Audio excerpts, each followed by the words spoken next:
Sebuah acara yang dibuat khusus untuk kita bisa saling berbagi, saling mengisi, saling bercerita tentang berbagai hal, dapat memberikan inspirasi buat siapa saja yang menyaksikan, atau paling tidak inspirasi tersebut bisa untuk saya sendiri. Inilah acara Mencari Ilham, Menggali Inspirasi Lebih Dalam.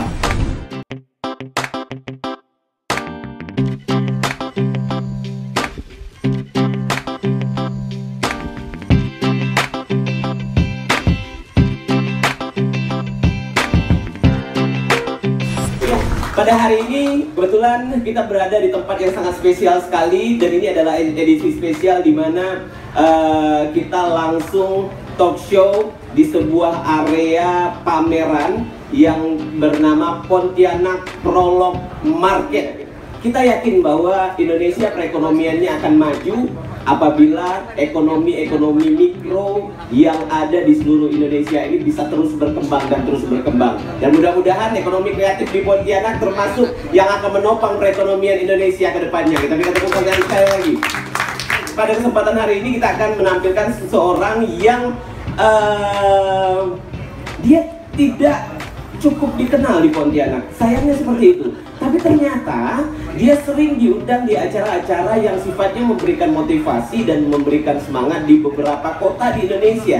Di Jakarta misalnya, atau di Bandung, di Bali, di Pekanbaru, dan beberapa kota lainnya. Dan dia juga memiliki komunitas-komunitas yang sangat luar biasa dan sudah menghasilkan produk-produk dari komunitas tersebut yang membangun usaha yang juga sangat luar biasa. Siapa dia? Langsung saja kita panggil bersama untuk hadir bersama-sama kita. Inilah dia, Hari Afandi Yang. Oke, ini dia. Selamat datang Mas Hari. Saya memanggilnya Mas. Silakan duduk. Saya memanggilnya Mas Hari atau Mas Afandi atau Mas Yang. Bahaya tuh kalau dipanggil Yang ya. Oke. Nah. Boleh apa aja, boleh Hari, boleh Afandi, boleh Yang. Hari Rabu, hari Kamis juga boleh kan ya? Artinya sebuah nama ternyata lebih penting. Artinya kita script dari awal. Makanya saya bilang Hari, ya ketika bangun pagi itu udah langsung disajikan dengan hari Senin sampai hari Minggu. Jadi rezekinya pun rezeki miliaran. Insya Allah ya. Insya Allah ya. Amin. Mas Hari, sekarang lagi sibuk apa nih? Kalau di Pontianak lagi sibuk apa sekarang? Sekarang kita terus terang sedang sibuk banget, tapi ternyata kata sibuk itu tidak boleh. Untuk kata entrepreneur sibuk itu nggak boleh. Sibuk itu tidak boleh. Sibuk itu tidak boleh. Kenapa? Jadi sibuk itu belum tentu ada uangnya. Sibuk itu belum tentu ada uangnya. Sibuk itu belum tentu ada uangnya. Ya, jadi sekarang kita harus bagaimana entrepreneur itu harus free. Sebebas mungkin. Sebebas mungkin. Ya, jadi kalau dibilang sibuk pasti sibuk, tapi kalau bisa kita bilang jangan buat mindset kita makin berat. Sibuk itu membuat mindset kita makin berat. Setuju ya? Oke. Dan kalau untuk aktivitasnya saat ini di dunia usaha dan sebagainya sekarang sedang menekuni usaha apa itu? Oke, kebetulan Hari Afandi dengan tim, jadi ada teman saya Bang Harian Tolau dan Edian Tolau. Jadi kita fokus dari sesuatu yang kecil sebenarnya. Jadi kita dulu action pertama 2009 itu hanya kafe-kafe kecil. Nah sekarang kita sudah ada 5 unit bisnis yang rata-rata sudah di level insya Allah itu di level standarisasi. Nanti saya akan bagi apa itu level standarisasi. Level standarisasi. Ya, jadi dari bisnis itu sangat penting sekali dalam berbisnis. Sangat penting, terutama dengan kita mengenal level bisnis, artinya kita juga tahu di mana kita berada sekarang. Oke, sebelum kita masuk ke sana, saya pengen tadi saya juga sudah menyampaikan dari informasi-informasi yang saya dapat juga seorang Hari Afandi ternyata begitu dikenal di luar Pontianak ketimbang di Pontianak. Kejadian seperti itu kenapa bisa terjadi? Oke.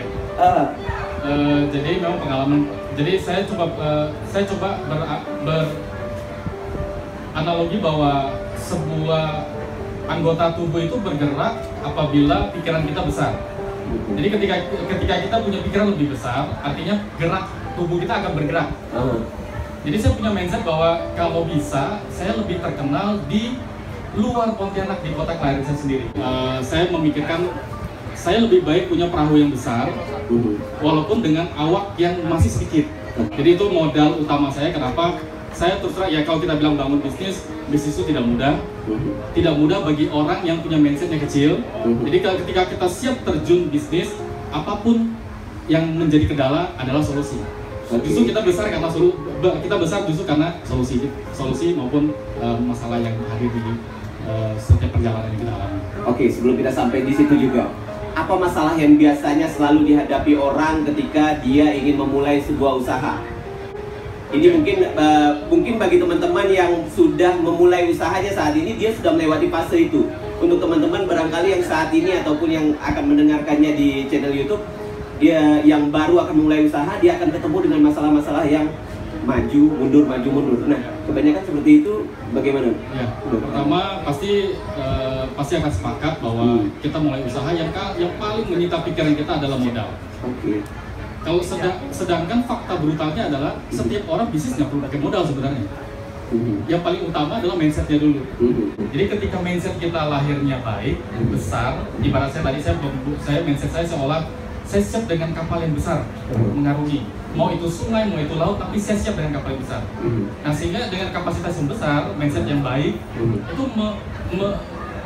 saya berusaha mengoptimalkan semua body language saya. Kalau saya bilang, kalau di bahasa motivasi, mind, body is one. Jadi saya menggerakkan antara pikiran dan badan saya menjadi satu. Nah, jadi saya butuh apa kuncinya? Saya butuh mindset yang baik dulu. Setelah itu baru modal. Jadi kadang kita punya modal aja bingung. Kalau kita mindsetnya ke modal, kita akan bingung ketika kita dapat modalnya. Sedangkan banyak orang UKM terutama, ketika dikasih modal malah kebingungan, akhirnya belanja. Anda konsumsi. Pada saat memulai usaha Anda waktu itu sudah punya modal? Saat itu terus terang saya punya modal banyak. Jadi jangan tiru saya. Ya, saya modal banyak itu adalah 11 juta, itu uang pesangon saya. Dan 11 juta itu saya ambilkan mobil. Dan saya nggak tahu bulan depannya saya mau bayar pakai apa. Jadi waktu saya memulai bisnis dengan uang 11 juta, yang saya andalkan pertama adalah bagaimana saya percaya diri dulu. 11 juta itu saya pakai bagaimana saya menggantikan mobil yang dulu di perusahaan saya punya. Sehingga kalau orang lain ketemu saya, tetap saya pakai mobil. Saya tidak butuh saya tidak butuh orang berbisnis dengan saya. Tapi yang saya butuh adalah saya memenangkan hati saya dulu. Setelah itu, saya baru berbisnis. Tadi Anda menyebut di perusahaan Anda pakai mobil. Sebelumnya Anda kerja di perusahaan? Sebelumnya kerja di perusahaan selama 7 tahun. Dan sampai hari ini, itu perusahaan the best dan terbaik di hati saya. Oh, itu sedikit banyak menorehkan tinta di lembaran perjalanan hidup Anda. Ya, belum ditambah 20 kali 1 pindah rumah ya. 21 kali pindah rumah. Ya. Itu kan apa itu sebenarnya? Ya biasa. Artinya kehidupan kita ekonomi, saya tahu teman-teman, setiap kita UKM, apalagi UKM, termasuk saya juga mengalami. Artinya perjuangan hidup kita nggak mudah. Kita semua datang dari keterbatasan.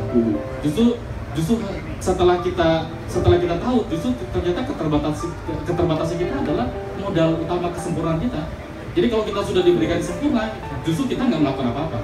Karena dengan keterbatasan tadi kita mencoba untuk memaksimalkan apa yang kita punya. Nah, saya memaksimalkan rumah itu menjadi 21 kali saya pindah rumah. Ngontrak maksudnya. Ya. Tapi saya ada dengar cerita bahwa Anda sudah berada di zona aman sebenarnya di tempat Anda bekerja dengan gaji yang sudah fantastis menurut saya. Kemudian Anda keluar dan memulai usaha yang sebelumnya belum ada di pikiran Anda. Ya, betul. Anda mengambil keputusan itu? Yes. Waktu itu nilainya puluhan juta. Artinya kalau saya bandingkan dengan profesi-profesi lain, maaf, kalau saya tidak menantang diri saya, mungkin saya cukup dengan gaji puluhan juta.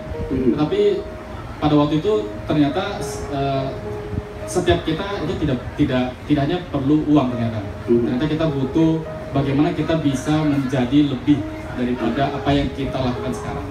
Ternyata ya tantangan itu membuat saya, kalau saja saya di perusahaan bisa, artinya di luar seharusnya saya lebih bisa. Puluhan juta tadi berapa sih? Kalau boleh tahu? 25 sampai 30 juta. 25 sampai 30 juta dan Anda memilih keluar dari perusahaan tersebut, kemudian Anda memulai kembali usaha Anda dari nol. Iya. Itu sebuah pilihan yang sangat luar biasa menurut saya. Dan Anda pada saat itu memberanikan diri untuk membuka sebuah usaha dan Anda sudah memikirkan usahanya apa pada saat itu? Saya selalu merancang hidup saya. Jadi saya dengar kata-kata ada salah satu guru saya, guru terbaik saya, yang sehingga salah satunya merubah hingga saya sampai hari ini. Beliau ada tumbuh semua ringin. Jadi beliau bilang setiap orang itu desain. Jadi kalau kita mau sukses, sukses itu by design. Jadi Hari Afandi yang hari ini adalah Hari Afandi yang by design. Saya mendesain apa yang saya inginkan terhadap diri saya. Jadi termasuk juga bisnis kan. Semuanya terencana. Semua terencana. Jadi waktu 2011 saya keluar, sebenarnya saya merancang sesuatu, bukan persiapan saya bilang, tapi lahirnya bahwa saya bukan cari uang. Saya ingin Hari Afandi dari Pontianak juga bisa. Waktu itu saya lihat di TV ada Mario Teguh, dan saya benar-benar terinspirasi dari Mario Teguh bahwa masa orang Pontianak gak bisa. Cuma waktu itu memang saya nggak bisa. Saya nggak bisa. Akhirnya saya harus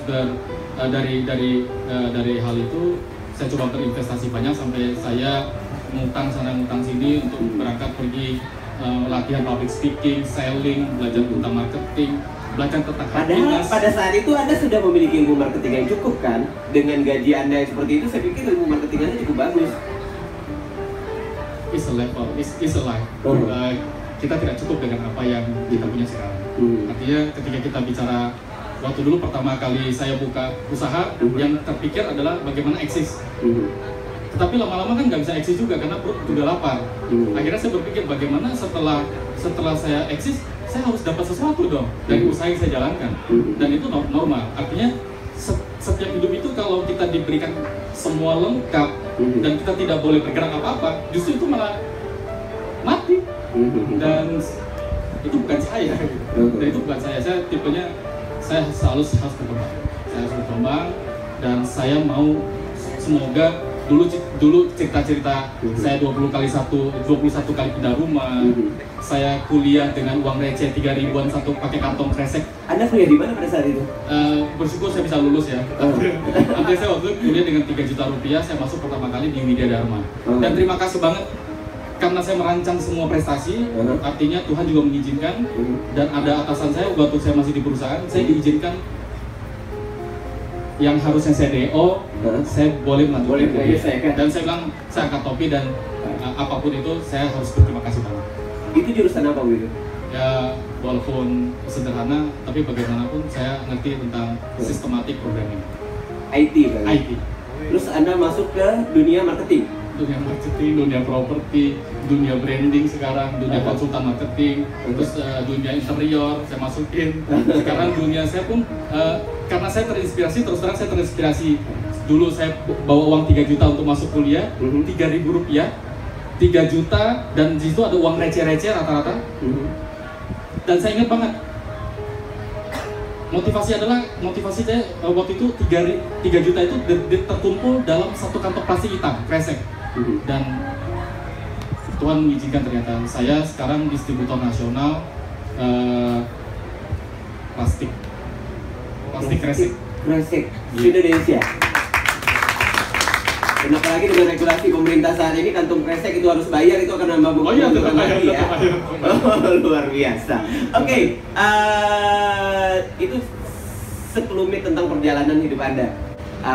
Dari mulai Anda kuliah, kemudian juga memasuki dunia kerja dan Anda meninggalkannya kembali. Kita memasuki area prolog market yang saat ini kita di sini banyak sekali para entrepreneur yang saya pikir mereka punya masalah masing-masing nih. Namun barangkali mereka punya juga memiliki keterbatasan, kira-kira dengan siapa ya mereka akan curhat. Nah, kebetulan hari ini ada Anda yang kami pikir bisa sedikit memberikan jalan kepada teman-teman di sini, mulai dari Anda punya rubus-rubus sendiri nggak dalam membina usaha itu, mulai dari startup, mulai dari awal sampai dengan di level yang paling tinggi gitu. Saya coba berbagi dengan pengalaman apa yang saya lakukan. Modal dasar pertama adalah kita tahu di mana posisi kita sekarang. Banyak kita usaha, kita nggak tahu di mana posisi kita sekarang. Artinya kalau kita mengenal kita startup itu apa sih keuntungan kita? Harus fokus di mana? Kalau startup itu berarti kita baru memulai. Ketika kita baru memulai, berarti kita tidak boleh fokus ke profit. Masalahnya ada bagaimana dia memanfaatkan dirinya dalam waktu diberikan Tuhan 24 jam. Kita nggak akan kembali lagi seperti ini sama walaupun di acara yang sama. Kita hanya Tuhan berikan setiap momen itu satu kali.